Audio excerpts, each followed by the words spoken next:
ಪ್ರಥಮ್ ಹುಚ್ಚಾಟ, ರಮ್ಯಾ ಕಿರುಚಾಟ, ರಾಕ್ಲೈನ್ ಗೋಳಾಟ. ಚಿತ್ರರಂಗಕ್ಕೆ ಬೇಕಾಗಿದ್ದೇನು? ಇವರೆಲ್ಲ ಮಾಡ್ತಿರೋದೇನು? ಸುಲೋಚನಾ ಇವರಿಗೆ ಆಲೋಚನೆ ಮಾಡಿಸುತ್ತಾಳಾ? ಸುಮ್ಮನೆ ಬಾಯಿ ಮುಚ್ಚಿಕೊಂಡು ಸಿನಿಮಾ ಮಾಡಿದ್ರೆ ಅದು ಸೂಪ್ ಫ್ರಮ್ ಸೋ ಆಗುತ್ತೆ ಅನ್ನೋದಕ್ಕೆ ಈಗ ಆ ಚಿತ್ರಕ್ಕೆ ಸಿಕ್ಕಿರೋ ರೆಸ್ಪಾನ್ಸೇ ಸಾಕ್ಷಿ.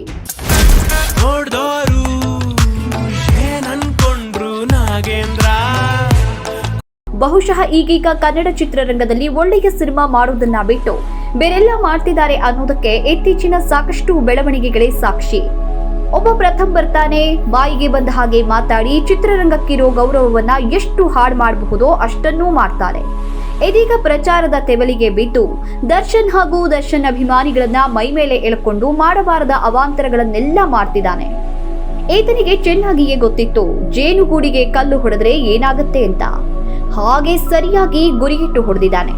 ಆನಂತರ ಜೇನುಗಳು ಬಂದು ಕಡಿಯಬಾರದ ಜಾಗಗಳಲ್ಲೆಲ್ಲ ಕಡಿತಿವೆ ಅಂತ ಈಗ ಕೂರೋದಕ್ಕೂ ಆಗದೆ ಬೊಬ್ಬೆ ಹೊಡೆಯೋದಕ್ಕೆ ಶುರು ಮಾಡಿದ್ದಾನೆ. ಗಂಭೀರವಾಗಿ ಸಿನಿಮಾ ಮಾಡುವವರು ಯಾರು ಇಂತಹ ಹುಚ್ಚಾಟಗಳನ್ನ ಮಾಡೋದಿಲ್ಲ. ಇನ್ನು ಮೊದಲೇ ದರ್ಶನ್ ಕೇಸ್ ವಿಚಾರದಲ್ಲಿ ತಲೆಕೆಡಿಸಿಕೊಂಡಿರುವ ದರ್ಶನ್ ಅಭಿಮಾನಿಗಳು ಮಾಡೋ ಎಡವಟ್ಟುಗಳು ಒಂದೆರಡಲ್ಲ. ಸ್ವತಃ ದರ್ಶನ್ಗೂ ಇವರನ್ನ ಕಂಟ್ರೋಲ್ ಮಾಡೋದಕ್ಕೆ ಆಗ್ತಾ ಇಲ್ಲ ಅನ್ನೋದು ಅಷ್ಟೇ ಸತ್ಯ. ಎಷ್ಟಾದ್ರೂ ದರ್ಶನ್ ಅವರು ಇಂತಹ ಹುಚ್ಚಾಟಗಳನ್ನ ಮಾಡಬೇಡಿ ಅಂತ ತಮ್ಮ ಅಭಿಮಾನಿಗಳಲ್ಲಿ ಮನವಿ ಮಾಡಿಕೊಂಡು ಒಂದು ಟ್ವೀಟ್ ಕೂಡ ಮಾಡಿದ್ದಾಗಿದೆ. ಈ ವಿಷಯದಲ್ಲಿ ನಮ್ಮ ರಿಟೈರ್ಡ್ ಮೋಹಕ ತಾರೆ ಕೂಡ ಸುಮ್ಮನೆ ಕೂತಿಲ್ಲ. ಅತ್ತ ರಾಜಕೀಯಕ್ಕೂ ಸಲ್ಲದ, ಇತ್ತ ಚಿತ್ರರಂಗಕ್ಕೂ ಒಲ್ಲದ ನಟಿ ರಮ್ಯಾ ಚಿತ್ರರಂಗದಲ್ಲಿ ಅಗತ್ಯವಿರೋ ಯಾವುದೇ ವಿಚಾರಗಳಿಗೂ ಬಾರದೆ ಈಗ ದರ್ಶನ್ ಕೇಸ್ ವಿಚಾರಕ್ಕೆ ಮಾತ್ರ ಮೂಗು ತೂರಿಸಿಕೊಂಡು ಬಂದೇ ಬಿಟ್ಟಿದ್ದಾರೆ. ಈ ಬಾಸ್ ಫ್ಯಾನ್ಸ್ಗೂ ಅನ್ಸುತ್ತೆ ರೇಣುಕಾ ಸ್ವಾಮಿ ಮಾಡಿದ ತಪ್ಪಂತ, ಮತ್ತೆ ನೀವ್ ಮಾಡ್ತಿರೋದು ಸೇಮ್ ಟು ಸೇಮ್ ಅಲ್ವಾ? ಅದು ತಪ್ಪಂತ ಇವ್ರಿಗೆ ಅನ್ಸಲ್ವಾ? ಸಹಜವಾಗಿಯೇ ದರ್ಶನ್ ಅಭಿಮಾನಿಗಳ ಹೆಸರಲ್ಲಿ ಕೆಟ್ಟ ಕೊಳಕು ಭಾಷೆಯಲ್ಲಿ ಸಾಮಾಜಿಕ ಜಾಲತಾಣಗಳಲ್ಲಿ ಮಹಾ ಮಂಗಳಾರತಿಯಾಗಿದೆ. ದರ್ಶನ್ ಅಭಿಮಾನಿಗಳ ಹೆಸರಲ್ಲಿ ನಡೆಯೋ ಈ ದುರ್ವರ್ತನೆ ಯಾವುದೇ ಕಾರಣಕ್ಕೂ ಕ್ಷಮಿಸುವಂತದ್ದಲ್ಲ. ಇದೇ ರೀತಿ ಅಶ್ಲೀಲ ಮೆಸೇಜ್ ಕಳಿಸಿದ ಕಾರಣಕ್ಕೆ ರೇಣುಕಾ ಸ್ವಾಮಿಯ ಕೊಲೆಗೆ ನಡೆದು ಹೋಗಿದೆ. ದುರಂತ ಅಂದ್ರೆ ಅದನ್ನ ಸಮರ್ಥನೆ ಮಾಡಿಕೊಳ್ಳುವವರೇ ಸಾಮಾಜಿಕ ಜಾಲತಾಣಗಳಲ್ಲಿ ಹೆಣ್ಣು ಮಕ್ಕಳ ಬಗ್ಗೆ ಪರಮ ಅಶ್ಲೀಲವಾಗಿ ಕಮೆಂಟ್ ಮಾಡ್ತಿದ್ದಾರೆ. ಈ ಬಿಸಿ ಈಗ ರಮ್ಯಾಗೂ ಕೂಡ ತಟ್ಟಿದೆ. ಕೊನೆಗೆ ರಮ್ಯಾ ಪೊಲೀಸ್ ಕಂಪ್ಲೇಂಟ್ ಕೊಟ್ಟು ದರ್ಶನ್ ಮೇಲೆ ಕೆಂಡ ಕಾರಿಕೊಂಡಿದ್ದು ಆಯ್ತು. ಇದಾದ್ಮೇಲೆ ರಾಕ್ಲೈನ್ ವೆಂಕಟೇಶ್ ಕೂಡ ರಂಗಕ್ಕೆ ಬಂದು ದರ್ಶನ್ ಅಭಿಮಾನಿಗಳ ಗಂಡಸ್ತನವನ್ನು ಪ್ರಶ್ನೆ ಮಾಡ್ತಾರೆ. ರಮ್ಯಾ ಅವರ ವಿಷಯದಲ್ಲಿ ನಿಜವಾದ ಫ್ಯಾನ್ ಪೇಜ್ ಇಂದ ಬರ್ತಾ ಇದೆ ಅಂತ ಹೇಳಿದಾಗ ಯಾರೇ ಆಗಲಿ ಶಿಕ್ಷೆ ಆಗಲೇಬೇಕು. ಅವರಿಗೆ ಮಾಡ್ತಾ ಇರೋರಿಗೂ ಶಿಕ್ಷೆ ಆಗಬೇಕು, ಮಾಡಿಸ್ತಾ ಇರೋರಿಗೂ ಶಿಕ್ಷೆ ಆಗಬೇಕು. ಮಾಡ್ತಾ ಇರೋರಿಗೆ ನಾನೊಂದು ಮನದಟ್ಟು ಮಾಡೋಕ್ಕೆ ಇಷ್ಟಪಡ್ತೀನಿ. ನಿಮ್ಮ ಮನೆಯಲ್ಲೂ ಹೆಣ್ಮಕ್ಳಿದ್ದಾರೆ, ಅವ್ರಿಗೆ ಫಸ್ಟು ನಿಮ್ಮ ಮನೆಯಲ್ಲಿರೋ ಹೆಣ್ಮಕ್ಳನ್ನ ಕಾಪಾಡ್ಕೊಳ್ಳಿ. ನಿಮ್ಮ ಮನೆಯಲ್ಲಿರೋ ಹೆಣ್ಮಕ್ಳನ್ನ ತೃಪ್ತಿಪಡಿಸಿ ಸಂತೋಷವಾಗಿ ಇಟ್ಕೊಳ್ಳಿ. ಅವರನ್ನು ನೀವು ಬೇರೆ ಹೆಣ್ಮಕ್ಳನ್ನ ಬೈಯೋದು ಇಲ್ಲ ತೃಪ್ತಿಪಡಿಸೋದ್ರ ಬದಲು ನಿಮ್ಮ ಮನೆಯವ್ರಿಗೆ ಫಸ್ಟು ಅವ್ರನ್ನ ತೃಪ್ತಿಪಡಿಸಿ. ಇನ್ನು ಇಷ್ಟು ದಿನ ದರ್ಶನ್ ಅಂದ್ರೆ ಗುರ್ರ ಅಂತಿದ್ದ ಧ್ರುವ ಸರ್ಜಾ ಈಗ ದರ್ಶನ್ ಪರವಾಗಿಯೇ ಬ್ಯಾಟ್ ಬೀಸಿದ್ದಾರೆ.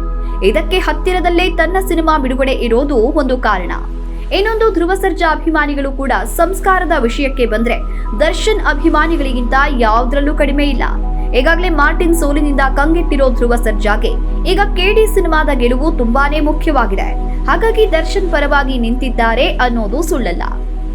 ಒಟ್ಟಾರೆಯಾಗಿ ಕನ್ನಡ ಚಿತ್ರರಂಗದಲ್ಲಿ ಸಿನಿಮಾಗಳನ್ನೇ ಗಂಭೀರವಾಗಿ ಮಾಡೋ ಕಾಲ ಹೊರಟೇ ಹೋಗಿದೆ.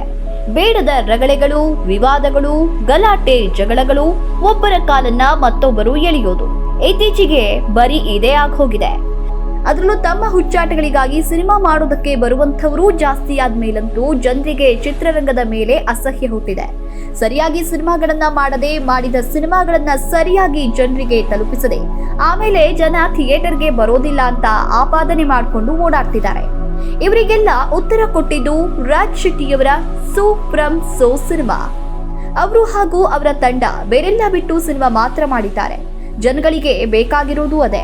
ಇದನ್ನ ಬಿಟ್ಟು ಈ ಪ್ರಥಮ್ ತರದವರ ಹುಚ್ಚಾಟಗಳು, ಅಪರೂಪದ ಅತಿಥಿ ರಮ್ಯಾ ಕಿರುಚಾಟ ಅಥವಾ ಅವಕಾಶವಾದಿತನದ ಮಾತಾಡೋ ರಾಕ್ಲೈನ್ ವೆಂಕಟೇಶ್ ಅವರ ಈ ಗೋಳಾಟಗಳಿಂದ ಚಿತ್ರರಂಗಕ್ಕೆ ಯಾವುದೇ ಲಾಭ ಆಗೋದಿಲ್ಲ.